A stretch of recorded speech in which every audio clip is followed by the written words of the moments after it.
Vamos então começar as revelações gradativas. Até a palavra simples e pura do Cristo, a humanidade terrestre viveu etapas gradativas de conhecimento e de possibilidades na senda das revelações espirituais. Até a chegada do Cristo, né, o encarne, né, porque ele nunca encarnou na Terra, ele é o governador da Terra, ele criou o planeta.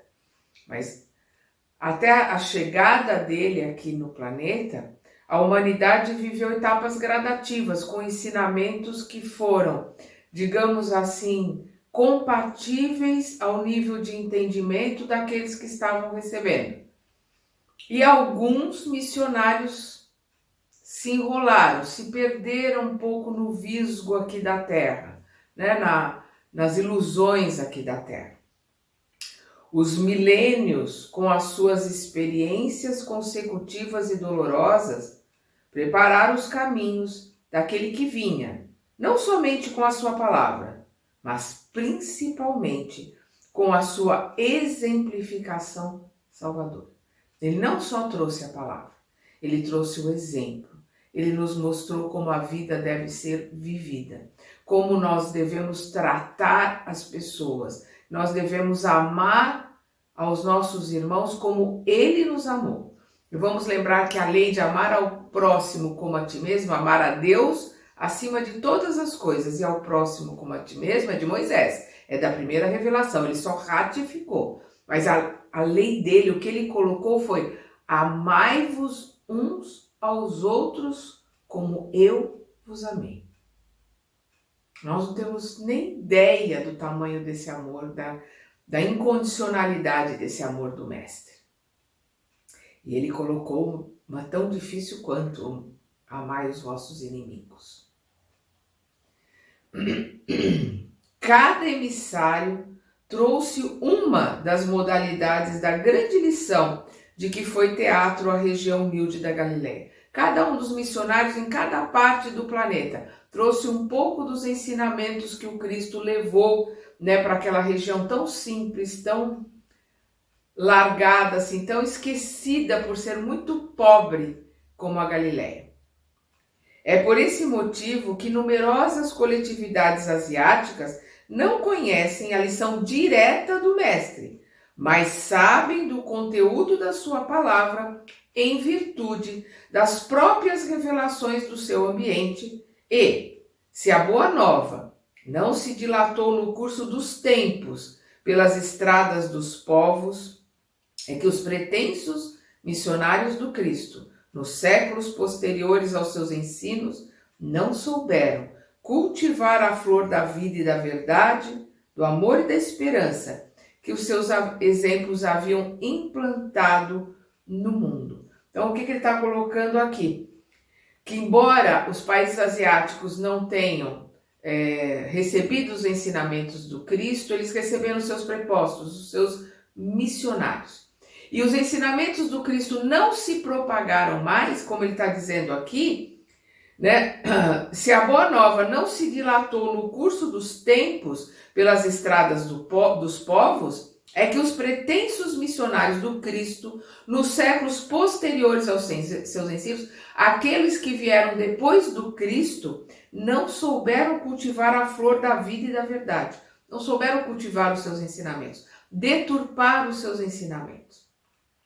Nós vamos ver, infelizmente, as traduções dos ensinamentos do Cristo com diferenças gritantes entre uma Bíblia católica e uma Bíblia protestante, as duas em relação à Torá, quanto ao Velho Testamento, cada uma puxando a sardinha para a sua brasa, para aquilo que os seus dogmas colocam, mudando expressões, mudando palavras. Então ele está colocando aqui: não souberam cultivar a flor da vida e da verdade, do amor e da esperança, que os seus exemplos haviam implantado no mundo, abafando-a, né? Abafando os seus ensinamentos, abafando as suas palavras, nos templos de uma falsa religiosidade, ou encarcerando-a no silêncio dos claustros, a planta maravilhosa do Evangelho.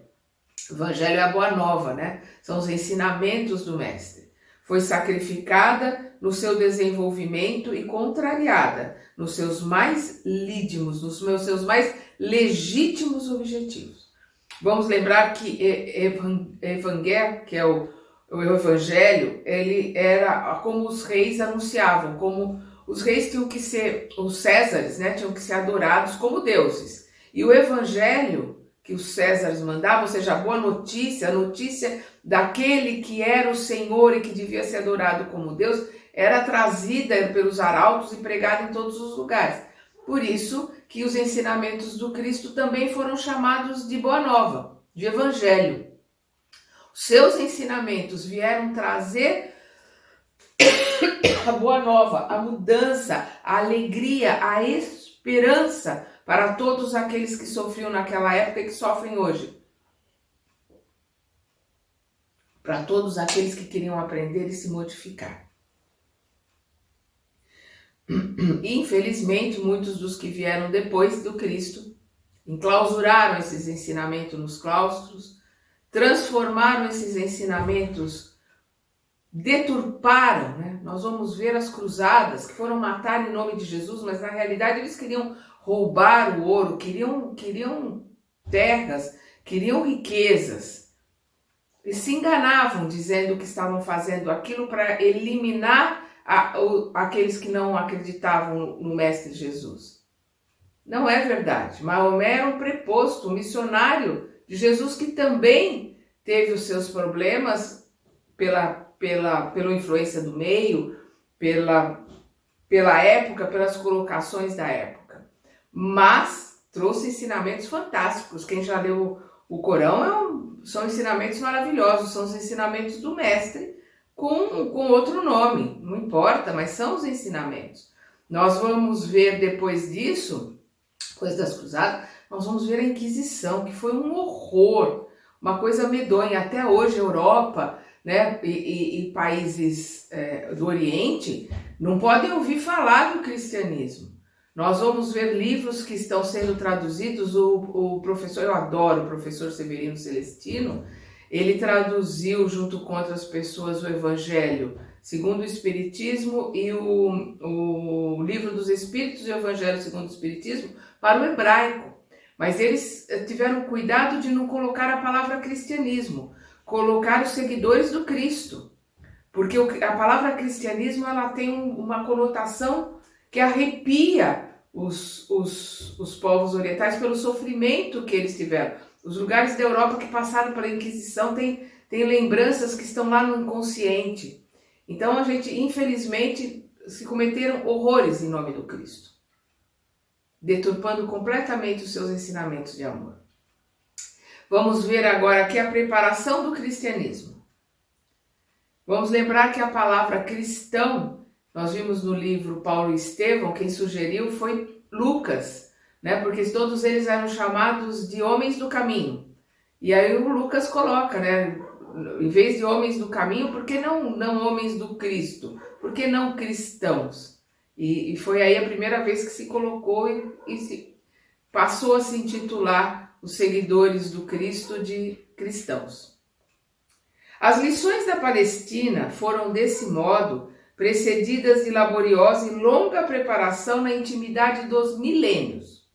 Os sacerdotes de todas as grandes religiões do passado supuseram nos seus mestres e nos seus mais altos iniciados a personalidade do Senhor, mas temos de convir que Jesus foi inconfundível. Então, Krishna foi considerado como o Messias que eles estavam esperando, né? o demiurgo, o espírito elevado, aqueles que eles estavam esperando que vinha trazer os ensinamentos. Zoroastro também, Siddhartha Gautama como Buda, né? Buda é o iluminado, o mestre iluminado, também foi considerado como sendo esse enviado, mas na realidade são prepostos do mestre, e como ele coloca aqui, né? Jesus foi inconfundível. A luz significativa da história observamos muitas vezes nos seus auxiliares, né, nesses prepostos que vieram, ou instrumentos humanos, nos seus auxiliares ou instrumentos humanos, as características das vulgaridades terrestres. Muitos deles se perderam dentro das coisas da terra, do poder, do dinheiro, né, do meio. Então trouxeram, ensinaram, não perderam aquilo que eles tinham, que eles aprenderam de jeito nenhum, mas se embaralharam ali nos ensinamentos que vieram trazer, porque não eram espíritos de primeira ordem, eram espíritos superiores que vieram como missionários, né? Jesus é acima do de primeira ordem, Jesus é um Cristo, né? Então é um espírito crístico, não tem comparação. Então, a luz significativa da história, observamos muitas vezes nos seus auxiliares ou instrumentos humanos as características das vulgaridades terrestres. Alguns foram ditadores de consciências, enérgicos e ferozes, no sentido de manter e fomentar a fé. Outros, traídos em suas forças e desprezando os compromissos sagrados com o Salvador, longe de ser instrumentos do Divino Mestre, abusaram da própria liberdade, dando ouvidos às forças subversivas da treva, prejudicando a harmonia geral, né? Caíram no canto da sereia, né? Infelizmente se deturparam naquilo que vieram fazer. Agora nós vamos ver o Cristo inconfundível. Mas Jesus assinala sua passagem pela terra com o selo constante da mais augusta caridade, do mais abnegado amor. Suas parábolas e advertências estão impregnadas do perfume das verdades eternas e gloriosas. Vamos lembrar que na primeira revelação, que é Moisés, não tem parábolas, se tiver acho que é uma ou duas. E Jesus vai falar o tempo todo por parábolas. Mas nós vamos ver Isaías, que é o que mais fala da vinda do Messias, nós vamos ver Isaías dizendo que ele colocaria, abriria sua boca e falaria por parábolas. Então ele veio não só porque a parábola é uma história que é mais fácil de ser contada, é mais fácil de ser lembrada e mantendo, né, o seu conteúdo, mantendo a sua moral, mantendo os seus ensinamentos, dentro das interpretações, cada um interpretando mais profundamente, conforme maior o seu conhecimento. Não só por isso, mas ele veio cumprir a lei quando ele falou em parábolas. A manjedoura e o Calvário são lições maravilhosas. Quer dizer, a simplicidade. Ele não veio como um príncipe, como Siddhartha Gautama, né, como um rico, um homem rico como Maomé. Nós vamos ver 600 anos depois de Cristo. Não veio como um príncipe como Krishna. Ele veio como um filho de carpinteiro que não tinha um berço. A manjedoura é aquele coxo de comida para o animal, né? E ele começou numa manjedoura, começou num coxo de comida para animal, que não tinha onde ser colocado, e desencarnou junto com ladrões da forma mais vergonhosa possível para aquela época, que é numa cruz, né? Sendo crucificado. Então é o que ele coloca aqui. Cumprindo a lei antiga. Desculpa. Eu passei muito aqui. A manjedoura e o Calvário são lições maravilhosas, cujas claridades iluminam os caminhos milenários da humanidade inteira. E, sobretudo, os seus exemplos e atos constituem um roteiro de todas as grandiosas finalidades no aperfeiçoamento da vida terrestre. Porque o seu exemplo, naquela época, um homem não se dirigia a uma mulher, um judeu não falava com um samaritano, quanto mais com uma mulher samaritana.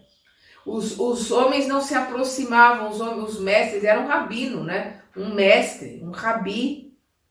Ele se aproximava dos pobres, dos mendigos, dos leprosos. Ele conversava com os publicanos que os judeus odiavam. Ele era judeu. Ele realizava todas as prerrogativas, todos os rituais judaicos. Ele tinha a Torá na ponta da língua e ele falava para judeus. Aqueles que o seguiam eram judeus que conheciam a Torá. Por isso que ele continua, quando ele fala, o que lestes? Quando ele fala para os fariseus, porque eles leem. Para o povo que não sabia ler, o que ouvistes? Né? Que eram os ensinamentos orais, que era o Talmud, que eles iam recebendo esses ensinamentos, esses esclarecimentos, iam recebendo as leis da Torá oralmente. Todo judeu aos 12 anos, eles têm que ir na sinagoga, no templo, né? A sinagoga não é um templo, é um lugar de reunião, né? O templo é lá em Jerusalém, mas eles têm que ir na sinagoga, se apresentar ao rabino e colocar que ele já conhece a Torá de cor. E Jesus foi fazer isso aos 12 anos. Com 8 dias ele foi circuncidado. Com 12 anos ele foi fazer o seu bar mitzvah. Mostrar que conhecia a Torá de cor e salteado. Então ele não abriu mão de nenhum dos conceitos judaicos, muito pelo contrário. Ele veio ratificar a lei mosaica, né, quando ele coloca amai a Deus acima de todas as coisas e ao próximo como a ti mesmo, é a lei mosaica. Mas veio trazer o amor, veio trazer a fraternidade, a irmandade, amar os inimigos, amai ao próximo, amai aos irmãos como eu vos amei. Então é o que ele está colocando aqui, os seus exemplos e atos constituem um roteiro de todas as grandiosas finalidades no aperfeiçoamento da vida terrestre. Um roteiro para nós, um exemplo para nós, ele é nosso exemplo e guia. É o nosso modelo, exemplo e guia. Quando nós temos que pensar o que eu devo fazer, eu tenho que lembrar de Jesus, o que ele faria. Porque ele é o meu exemplo e meu guia. Com esses elementos, fez uma revolução espiritual que permanece no globo há 2 milênios. O mundo se dividiu antes e depois dele. Respeitando as leis do mundo, aludindo à efígie de César, né? Aquele emblema do César na moeda, ele colocou de quem é essa efígie, de quem é esse emblema? De César. Então dai a César o que é de César e a Deus o que é de Deus. Dentro da vida humana, fazei o que é necessário para a vida humana. Respeite as leis humanas, mas principalmente trabalhe para Deus. Respeite as leis de Deus, a moral verdadeira, que é a moral que está na nossa consciência, que são os ensinamentos de Deus. Então, aludindo à efígie de César, ensinou as criaturas humanas a se elevarem para Deus, na dilatada compreensão das mais santas verdades da vida. Remodelou todos os conceitos da vida social. Por quê? Porque ele foi falar com mendigos, com cegos, com leprosos, conversava com prostitutas, no seu grupo andavam as prostitutas e todas aquelas que passaram a segui-lo deixaram de ser. Tinham todos os doentes que não para a lei mosaica, mas para os fariseus que deturparam a lei mosaica, eles eram doentes, eram pobres porque tinham desonrado a Deus, tinham profanado o nome de Deus e que aquilo era merecido, então eles se afastavam. Jesus se aproximava, se juntava, todos os estrupiados estavam em volta dele. Então é o que ele está colocando aqui, exemplificando, remodelou todos os conceitos da vida social, né? Sentando à mesa com todo tipo de pessoa, exemplificando a mais pura fraternidade, curando no sábado, porque no sábado, Shabá, sábado é o dia sagrado, é o dia do Senhor. Os católicos criaram o domingo para o dia do Senhor. Os judeus é o sábado, os católicos criaram o domingo, que era o primeiro dia da semana, eles passaram a colocar o domingo, que é o dia do Senhor, né? De Domini. A oração dominical que Jesus ensina é a oração do Senhor. Os muçulmanos colocaram a sexta. Então a sexta é o dia do Senhor para os muçulmanos. Né? Para os judeus é sábado e para os católicos é domingo. É um direito, cada um faz do jeito que é. Para Jesus, na época de Jesus, era o sábado. Mas, como ele colocou, o sábado foi feito para o homem e não o homem para o sábado. Então, ele curou no sábado. Ele foi mudando essas regras rígidas que os fariseus queriam colocar de fora. Eles não se preocupavam em passar as regras rígidas interiores de se modificar, de amar, de seguir as leis que Moisés trouxe. Eles queriam só lavar as mãos antes de comer, lavar, né, se limpar antes de fazer, não comer porco, não respeitar o sábado. Né? O sábado começa para o judeu às 6 da tarde da sexta-feira, começa o Shabá e vai terminar às 6 da tarde do sábado. Onde eles não podem fazer absolutamente nada. E isto veio para que os escravos tivessem folga. Porque na época que Moisés colocou isso, os escravos trabalhavam de sol a sol o tempo inteiro. Mal podiam descansar. Então, Moisés obrigou que no dia do Senhor, que é o sábado, todos descansassem. Ninguém podia trabalhar, ninguém podia fazer nada, nem escravos e nem os animais. Então, criou-se o dia do descanso. Então, o lavar as mãos, numa época em que, numa região que a água é tão escassa, é primordial para que não se dissemine doenças. Então, esses ensinamentos vieram porque tiveram razão de ser e eles são ensinamentos que são importantes até hoje, né? Não misturar o lugar onde você faz a comida, a carne, com os lugares que você faz o legume, ou não misturar o leite com outras comidas. A gente hoje sabe das contaminações. Naquela época eles não sabiam, eles usavam como uma lei de Deus, eles tinham que obedecer. E isso evitou muitas doenças. Então vamos voltar aqui. Remodelou todos os conceitos da vida social, exemplificando a mais pura fraternidade. Com todos, não importa quem. Não importa o erro que tivesse cometido, Jesus nunca apontou o dedo para ninguém. Nunca colocou. Ele não colocou. O Pedro colocou para ele que ele não podia passar por aquilo que ele, Pedro, não deixaria Jesus passar por aquela situação difícil. Né? Porque ele estava dizendo ali para os discípulos que as profecias seriam realizadas e a profecia era o holocausto, né? Era o sacrifício. Aí ele olha para Pedro e coloca: antes que o dia amanheça, né? Antes que o galo cante, você me negará 3 vezes. E ele não colocou: você não deve me negar, você não pode. Não. Em hipótese alguma, ele não era um tirano, ele era um mestre amoroso. Ele esperava o tempo de Pedro aprender. Quando Judas chega, ele coloca: amigo, aqui viestes, dando a última chance para que Judas pudesse mudar todo aquele engano dele, porque ele amava profundamente Jesus, por isso que ele se suicidou. Mas ele era um zelote, ele não entendeu os ensinamentos do Cristo. Então ele achou que a hora que os romanos chegassem ali para prendê-lo, todos eles estavam com a espada. Pedro cortou a orelha do soldado romano, porque estava com a espada ali embaixo das vestes. Todos eles, Pedro era zelote também. Então ele achou que Jesus ia mandar todos embaiarem a espada e que eles começariam uma revolução ali, porque na cabeça de um zelote, na cabeça de Judas, Jesus veio para libertá-los dos romanos. Ele não conseguiu entender que Jesus veio libertar a todos nós do jugo da ilusão, do romano, do César, do dominador, né, que nos escraviza, que está dentro de nós, que é o orgulho, a vaidade, a prepotência, né, aquilo que nos escraviza está dentro de nós. Não era contra os romanos que Jesus estava falando contra os nossos defeitos, contra aquilo que nós temos que mudar dentro de nós. E ele não entendeu, e a gente não pode apontar o dedo, porque nós não entendemos até hoje, 2000 anos depois. Imagina ele naquela época.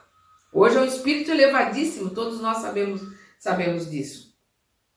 Cumprindo a lei antiga, encheu-lhe o organismo de tolerância, de piedade e de amor, com as suas lições na praça pública, em frente das criaturas desregradas e infelizes. E somente ele, Jesus, ensinou o amai-vos uns aos outros, vivendo a situação de quem sabia cumpri-lo. Jesus veio trazer o amai-vos uns aos outros e cumpriu. Amou a Pedro, não se importando com o deslize que Pedro teria no dia seguinte, mas sabendo o quanto Pedro o amava e sabendo o quanto Pedro se modificaria e quanto Pedro seria importante para nos ajudar. Amou Maria Madalena pela mulher que ela se transformou, ela abandonou o castelo, abandonou toda aquela vida, todo o dinheiro, ela era extremamente rica, era a maior cortesã daquela época, abandonou tudo para seguir a Jesus, desencarnou cuidando de leprosos. Então é essa Maria Madalena transformada que Jesus viu naquela que o procurou, querendo tê-lo como um homem, não vendo nele o Messias, não vendo nele o Espírito elevado, não vendo nele o governador do orbe. E a hora que ela consegue entender que ele era só amor, ela passou a ser amor também e amar o próximo. E aí ela se modifica e sai ajudando a todos. Então ele veio, mostrou, vivenciou, cumpriu, sem nenhum ponto, nenhum deslize. Quem acha que Jesus teve algum medo? Quem acha que Jesus teve algum sentimento diferente por Maria de Magdala? Quem acha que Jesus quis afastar a sua missão, não conhece os ensinamentos, não conhece a Torá, não conhece as profecias, porque tudo que Jesus fala é para cumprir as profecias. Não conhece Jesus. É o ser mais iluminado, mais diáfano, mais perfeito. É um espírito crístico que se predispôs a vir a um lugar primitivo como o nosso. Ficar preso num corpo primário, primitivo como esse nosso, para nos ajudar, para nos ensinar, para nos transformar. É aí que ele mostra o amor dele. Não é na cruz, aquilo foi cumprir uma profecia. Ele mostra o amor dele vindo, ele mostra o amor dele olhando para nós e sabendo que nós iremos nos transformar, a ponto de, Pai, perdoai-os, eles não sabem o que fazem. São crianças, eles não sabem o que fazem. Nós hoje continuamos não sabendo o que fazemos. Da mesma forma que naquela época, quando estávamos encarnados ou desencarnados na Terra. Os espíritos incapacitados de o compreender podem alegar que as suas fórmulas verbais eram antigas e conhecidas. Conhecidas porque todas elas estavam na Torá. Pouca coisa como amai-vos uns aos outros, amai os vossos inimigos. O resto, ele estava tudo ali dentro dos ensinamentos que o judeu conhecia. Mas os espíritos incapacitados de o compreender podem alegar que as suas fórmulas verbais eram antigas e conhecidas, mas ninguém poderá contestar que a sua exemplificação foi única até agora na face da terra. Nenhum daqueles que vieram como seus missionários exemplificou tanto, mostrou tanto, vivenciou tanto os ensinamentos quanto ele. Ele é o exemplo vivo do amor a Deus. Ele refletia mesmo a luz, a amorosidade de Deus. Como se coloca, ele era o médium de Deus na terra.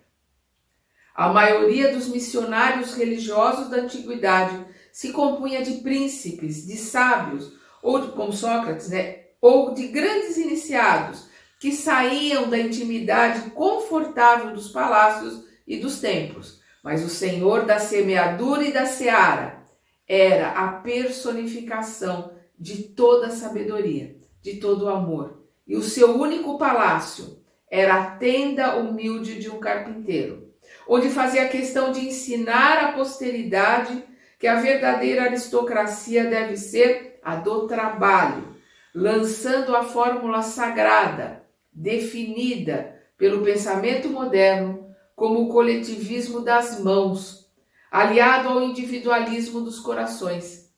Síntese social para a qual caminham as coletividades dos tempos que passam e que, desprezando todas as convenções e honrarias terrestres, desprezou toda e qualquer convenção. Vamos lembrar que quando Maria foi pedir para um doutor da lei que o ensinasse, ele ficou esperando a mãe chegar em casa, ele ficou na porta esperando. Mulher, era uma forma carinhosa, era a forma respeitosa daquela época de se tratar. Era homem, ou mulher, era a forma mais respeitosa que tinha. Por isso que ele assim a trata. Seria como senhora, minha mãe. Então, mulher, o que fizestes? O que pretendes? Tu não sabes que eu vim para trazer os ensinamentos de meu pai? E aí ele foi aprender com o pai José, pai biológico dele. Com José foi aprender a carpintaria e trabalhou até começar a sua missão. Até começar os seus ensinamentos, ele trabalhou como carpinteiro e trabalhou bem, porque ele era reconhecido como um carpinteiro. para ser reconhecido é porque tinha um bom trabalho.